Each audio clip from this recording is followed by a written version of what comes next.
ದೀಪಾವಳಿ ಗನ್ನೀರ ನಮ್ಮೂರ ದುರ್ಗಮ್ಮಂಗೆ ದೀಪಾವಳಿ ಗನ್ನೀರ ನಮ್ಮೂರ ಊರ್ಗದ್ದೆ ಎಲ್ಲ ಹಬ್ಬಗಳಿಗೂ ಅದರದ್ದೇ ಆದ ವಿಶಿಷ್ಟತೆ ಇರುತ್ತದೆ. ಒಂದೊಂದು ಕಡೆ ಒಂದೊಂದು ಸಂಪ್ರದಾಯ ಇರುತ್ತೆ. ಅದೇ ರೀತಿ ಚಿಕ್ಕಮಗಳೂರಿನಲ್ಲಿ ದೀಪಾವಳಿಗೆ ದೀಪದ ಕೋಲು ಹಚ್ಚುವುದು ಪದ್ಧತಿ. ಏನಿದರ ವಿಶೇಷತೆ ನೋಡಿ.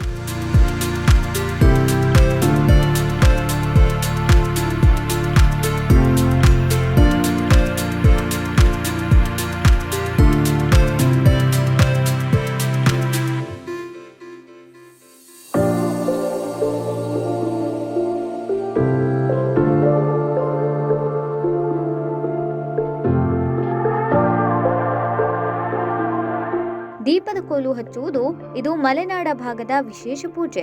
ರೈತರು ತಮ್ಮ ಕೃಷಿ ಜಮೀನುಗಳಿಗೆ ದೀಪದ ಕೋಲನ್ನ ಹಚ್ಚುವ ಮೂಲಕ ಇದನ್ನ ಆಚರಣೆ ಮಾಡ್ತಾರೆ. ಮಲೆನಾಡ ಭಾಗದಲ್ಲಿ ಸಿಗುವ ಧೂಪದ ಮರದಿಂದ ಸಿಕ್ಕ ದ್ರವವನ್ನ ತೆಗೆದುಕೊಂಡು ಪುಡಿ ಮಾಡಿ ಅದನ್ನ ಬೇಯಿಸಿಕೊಂಡು ಅದನ್ನ ಒಂದು ಕೋಲಿಗೆ ಸುತ್ತಿ ಹಾಡನ್ನು ಹೇಳುವ ಮೂಲಕ ಈ ದೀಪದ ಕೋಲು ಎಂಬ ಪೂಜೆಯನ್ನ ಆಚರಣೆ ಮಾಡ್ತಾರೆ. ಸಾಮಾನ್ಯವಾಗಿ ರೈತರು ತಮಗೆ ಅನ್ನ ನೀಡುವ ಭೂಮಿಯನ್ನ ಹೆತ್ತ ತಾಯಿಯಂತೆ ನೋಡಿಕೊಳ್ಳುತ್ತಾರೆ.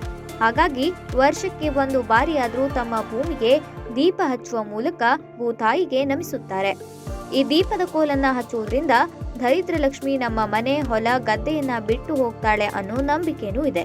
ಈ ದೀಪಾವಳಿ ಹಬ್ಬದ ಸಮಯದಲ್ಲಿ ಏನು ನಾವು ಗದ್ದೆ ಜಮೀನುಗಳಿಗೆ ಕೋಲನ್ನು ಹಚ್ತೇವೆ, ಅದು ಹಿಂದಿನಿಂದಲೂ ಕೂಡ ಹಿರಿಯರು ಏನು ನಮಗೆ ಸಂಪ್ರದಾಯವನ್ನು ಹೇಳಿದರು, ನಾವು ಅದೇ ರೀತಿ ನಡ್ಕೊ ಬರ್ತಾ ಇದ್ದೀವಿ.